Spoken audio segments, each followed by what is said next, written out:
선거와 정치 분야의 다양한 이슈를 깊이 있게 다루는 이슈앤포커스. 안녕하세요. 저는 진행을 맡은 강승민입니다. 시청자 여러분께서는 혹시 여론조사 전화를 받아보신 적 있으신가요? 아니면 신문이나 텔레비전 뉴스 등을 통해 여론조사 관련 보도를 한 번쯤은 접해보신 적 있으실 텐데요. 여론조사는 누가, 어떻게, 왜 실시하는 걸까요? 오늘은 선거 여론조사에 대해 알아보겠습니다.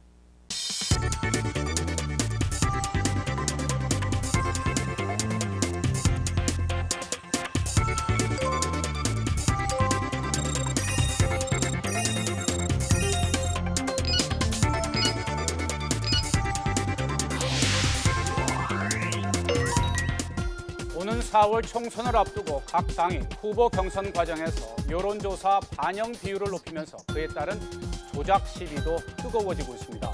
선거를 90여일 앞두고 선거관리위원회가 집중 단속에 나섰습니다. 먼저 선거 여론조사의 정의부터 살펴볼까요? 선거 여론조사란 선거 관련 내용에 대해 면접이나 전화 등을 통해 국민의 의견을 조사하는 것을 말하는데요. 정치적, 사회적 문제나 정책에 대해 국민들이 갖고 있는 생각과 그 흐름을 파악할 수 있는 바로미터라 할 수 있습니다. 그래서 정당이나 후보자는 여론조사 결과를 참고해 우리 사회에 필요한 정책이나 제도, 공약을 마련하기도 하죠. 또 많은 유권자들이 투표나 의사결정 과정에서 다른 유권자들은 어떤 생각을 갖고 있는지 궁금해하고 다수의 생각을 따라가려는 경향이 있기 때문에 선거 여론조사 결과 자체가 유권자의 표심에 커다란 영향을 주기도 합니다. 여론조사 결과를 통해 유권자가 올바른 판단과 선택을 할 수 있도록 도와주고 난립하는 후보자를 거를 수 있도록 도와준다는 점에서 여론조사는 정치와 선거 영역에서 그 중요성이 갈수록 커지고 있습니다. 그런데 앞서 잠깐 보신 것처럼 누군가 여론조사 결과를 왜곡하거나 조작하는 등의 문제가 생기기도 하는데요. 이처럼 왜곡, 조작된 여론조사는 유권자들의 의사를 잘못 전달하는 데서 그치지 않고 선거에도 영향을 줍니다. 즉, 잘못된 여론조사 결과가 유권자들의 표심에도 잘못된 영향을 끼쳐 결국은 공명선거를 해치는 결과로 이어질 수 있다는 겁니다. 그렇기 때문에 선거 여론조사에 있어 가장 중요한 것은 객관성과 신뢰성을 높이는 것이라 해도 과언이 아닐 겁니다. 이처럼 공정하고 믿을 수 있는 선거 여론조사가 이루어질 수 있으려면 일종의 감시와 제재가 필요할 텐데요. 그래서 설치된 곳이 바로 선거 여론조사 심의위원회입니다. 선거 여론조사 심의위원회는 지난 2014년 중앙과 각 시도 선거관리위원회에 선거 여론조사의 객관성과 신뢰성을 제고하기 위해 설치됐는데요. 구체적으로 어떤 일을 하고 있는지 김영원 선거여론조사 심의위원회 위원장 말씀 들어보겠습니다. 네, 저희 선거여론조사 심의위원회는 여론조사의 신뢰성과 객관성을 확보하기 위해서 2014년 제6회 지방선거를 앞두고 설치가 되었고요. 대표성과 전문성을 확보하기 위해서 각 정당에서 추천해 주신 분들과 함께 법조계 여론조사기관 협회에서 추천해 주신 분들을 포함해서 9분으로 구성이 되어 있습니다. 2014년도에 저희 위원회가 구성된 이후에 지방선거, 국회의원 선거, 대통령 선거를 거치면서 저희 위원회가 우리나라 선거 여론조사의 객관성과 공정성을 획기적으로 개선하는 데 큰 기여를 했다고 평가를 받고 있습니다. 저희 위원회에서는 요약을 하면 한 3가지 정도 일을 하고 있는데요.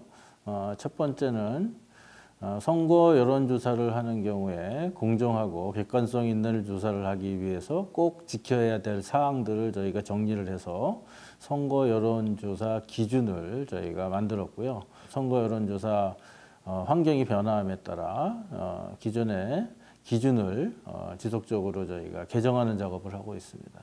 두 번째는 여론조사가 저희가 제정한 기준에 따라서 제대로 잘 수행이 되고 있는지 확인하기 위해서 저희가 지속적으로 모니터링을 하고 있고요. 모니터링 중에 여론조사가 저희 기준을 어기거나 조사를 의도적으로 왜곡하는 경우가 있는 경우에는 저희가 그런 조사를 적발해서 심의를 하고 적절한 조치를 취하고 있습니다.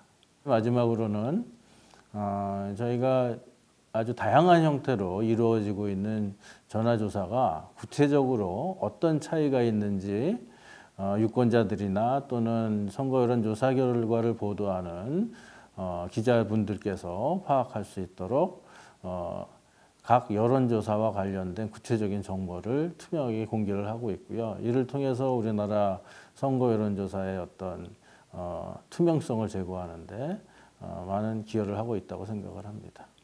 유권자분들께서는 혹시 선거 여론조사와 관련된 조사에 참여해달라는 그런 전화가 오시면은 우리 국민들의 의견을, 유권자들의 의견을 제대로 읽을 수 있도록 가급적 조사에 좀 적극 참여를 해주시면 보다 신뢰할 수 있는 여론조사 결과를 얻는 데 큰 도움이 될 것 같고요. 언론기관에서 여론조사를 보도하실 때에는 여론조사가 구체적으로 어떤 방식으로 수행이 되어 있는지 구체적인 정보가 저희 홈페이지에 공개가 되어 있으니까 그 홈페이지의 내용을 잘 참고를 하셔서 가능하면 옥석을 가려서 여론조사 결과를 보도해 주실 것을 부탁드립니다. 선거 여론조사 심의위원회가 굉장히 중요한 임무를 맡고 있었네요. 선거 여론조사 심의위원회의 역할만큼이나 여론조사에 있어 우리 유권자들의 역할 또한 막중한데요. 올바른 선거 여론조사가 이루어지기 위해서는 유권자들이 선거 여론조사에 대해 바로 알고 적극적으로 참여하는 게 관건이라 할 수 있겠습니다. 그럼 유권자들, 즉 우리 시민들이 선거 여론조사에 대해 어떤 궁금증을 갖고 있는지 살펴보도록 할까요? 선거철만 되면 여론조사를 많이 하던데 최초로 언제부터 시작된 건가요? 최초의 여론조사는 1824년 미국 펜실베이니아주 해리스버그의 아루 펜실베이니아라는 신문사에서 대통령 선거 결과가 궁금해 델라웨어 윌밍턴 주민 500여 명을 대상으로 실시했던 모의 투표라고 알려져 있는데요. 당시에는 표본 추출과 같은 과학적인 기법을 거의 적용하지 않고 제비뽑기식으로 지지 후보를 질문해서 그 결과를 집계했다고 합니다. 우리나라에서는 1987년 제13대 대통령 선거에서 처음으로 예측조사가 시도된 이후 선거 예측조사에 지속적으로 활용되어 오고 있고요. 특히 2002년 제16대 대통령 선거에서 노무현 후보와 정몽준 후보 간의 후보 단일화 방법으로 여론조사가 활용되면서 현재 여론조사는 공직선거에서 후보 단일화와 정당의 후보자 선출 수단으로 확대됐습니다. 저도 여론조사 전화를 받아봤는데 응답자 선정은 어떻게 이루어지나요? 네, 여론조사에서 응답자 선정이 어떤 식으로 이루어지는지에 대해서는 저도 참 궁금했었는데요. 선거 여론조사는 무작위로 응답자를 추출해 조사하는 게 일반적이라고 합니다. 유선 전화의 경우 지역번호와 국번별 조합을 두고 끝 4자리의 전화번호를 무작위로 생성해 전화를 거는 무작위 전화 걸기 방법으로 진행된다고 합니다. 그리고 무선 전화의 경우에는 이용자의 이동 전화번호가 노출되지 않도록 여론조사에 사용할 050 형태로 변환된 가상의 번호를 이동통신 사업자로부터 제공받아 사용한다고 합니다. 자, 선거 여론조사에 대한 궁금증이 어느 정도 해소되셨나요? 그럼 지금부터는 선거 여론조사 제도의 전체적인 흐름을 살펴볼까 하는데요. 단계별로 선거 여론조사의 객관성과 신뢰성을 확보하기 위해 꼭 지켜야 할 사항 몇 가지를 짚어보겠습니다. 선거 여론조사는 조사 기획, 표본 설계, 설문지 작성, 사전 실시 신고, 조사 실시, 분석 및 가중치 부여, 결과 등록, 공표, 보도 순으로 이루어지는데요. 표본 설계 단계부터 말씀드리자면 선거의 종류와 조사 단위별로 만족해야 할 최소 표본수가 있다고 합니다. 예를 들어 대통령 선거 또는 전국 단위 조사의 경우는 적어도 1000명 이상의 표본을 확보해야 하는데요. 정해진 표본 크기에 미달된 경우는 해당 선거 여론조사 결과를 공표 또는 보도할 수 없습니다. 다음은 설문지 작성입니다. 특정 정당이나 후보자에게 편향되도록 하는 어휘나 문장을 사용할 수 없고요.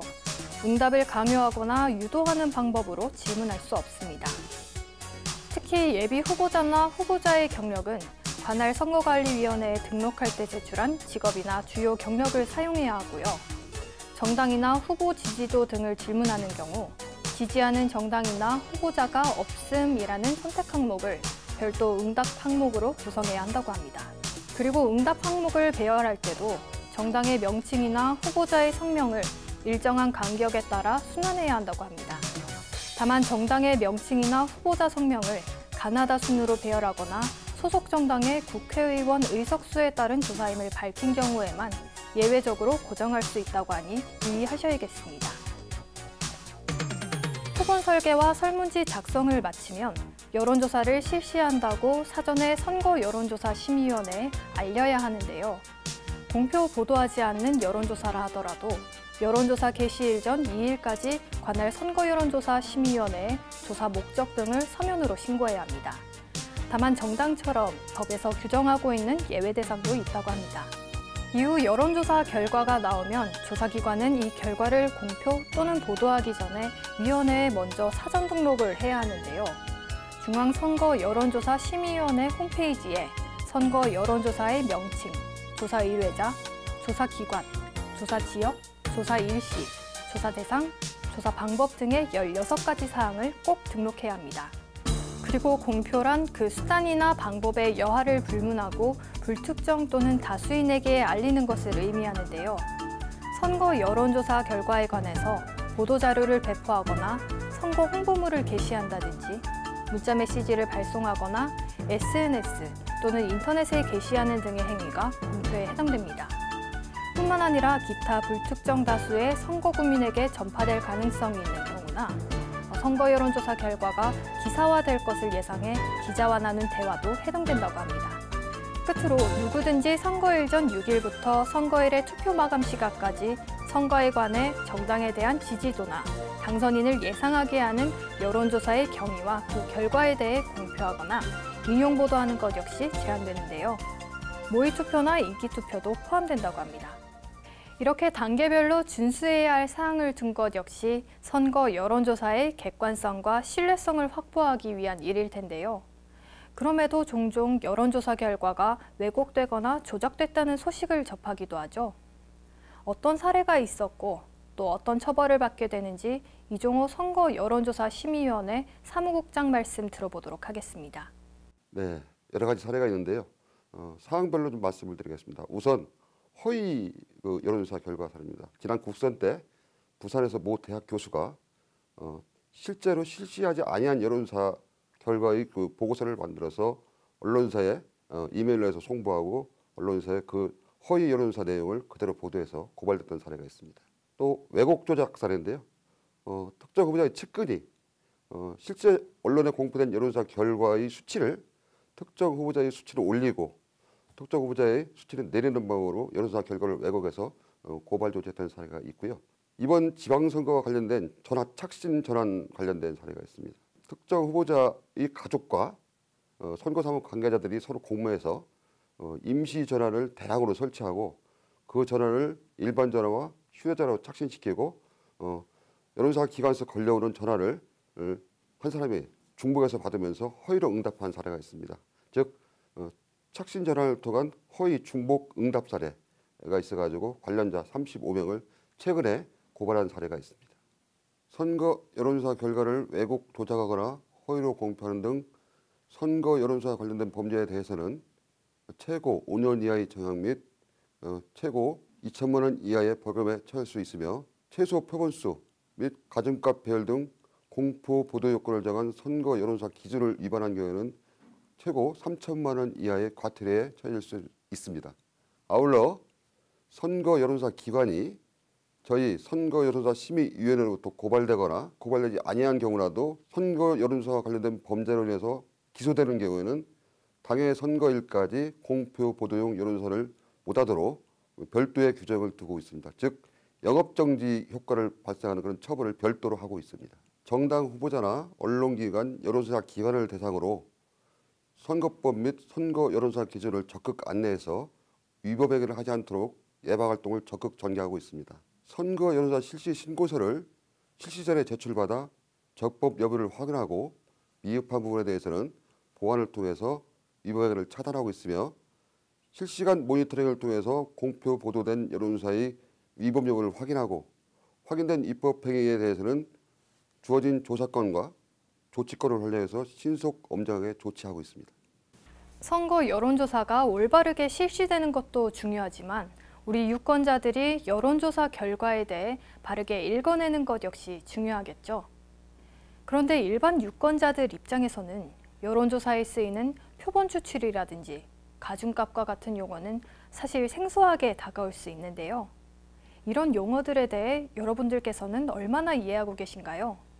지금부터는 이 알쏭달쏭한 용어들이 어떤 의미를 갖는지, 그리고 유권자들이 어떻게 해야 선거 여론조사 결과를 바르게 읽어낼 수 있는지에 대해 얘기해 볼까 합니다. 함께 보시죠. 대표적으로 사용되는 용어가 이제 모집단이라는 개념, 표본, 그리고 표본 추출 틀 이런 개념들입니다. 모집단이라는 것은 기본적으로 우리가 알고 싶어하는 대상의 전체를 의미합니다. 선거 관련 조사에서는 모집단은 유권자 전체를 보통 의미하고요. 표본은 실제 모집단의 일부를 나타냅니다. 그래서 모집단을 유권자로 정의할 때 표본은 유권자들의 일부를 의미하게 됩니다.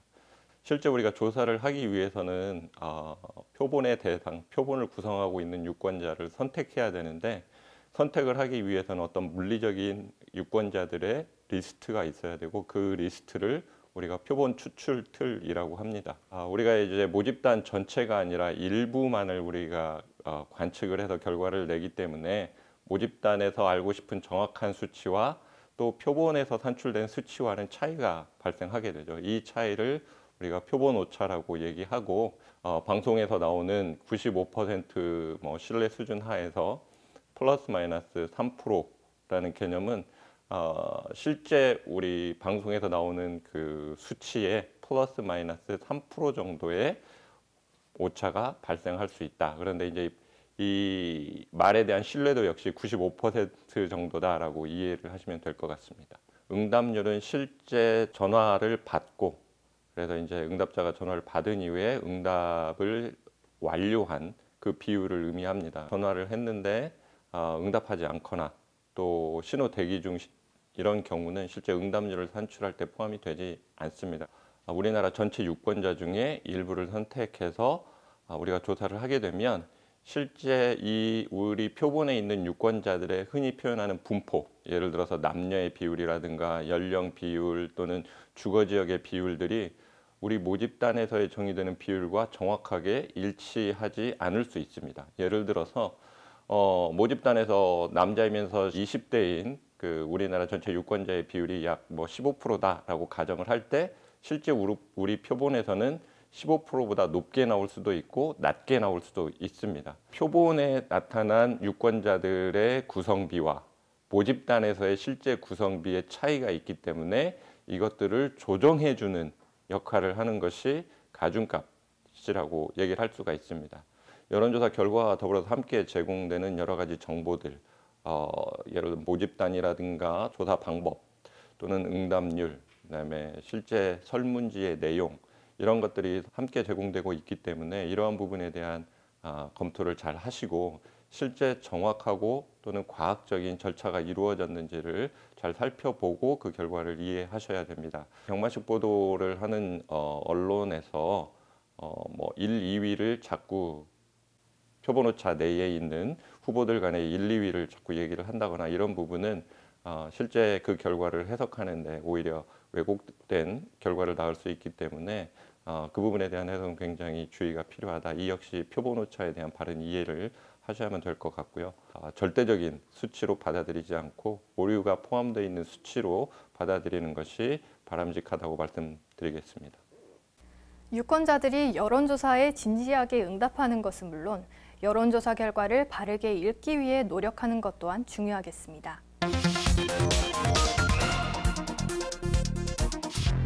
지금까지 선거 여론조사에 대해 알아봤는데요. 여론조사의 객관성과 신뢰성 제고를 위해 궁극적으로는 아름다운 선거를 만들기 위해 많은 분들이 힘쓰고 있고 또 우리 모두가 노력해야 함을 확인할 수 있는 시간이었습니다. 제7회 전국 동시지방선거가 코앞으로 다가온 만큼 유권자 여러분들께서 여론조사와 선거에 더욱 관심을 갖고 적극적으로 참여해 주시면 좋겠다는 생각이 듭니다. 그럼 이슈앤포커스 다음 시간에도 유익하고 흥미로운 주제로 찾아뵙겠습니다. 함께해 주신 여러분 고맙습니다.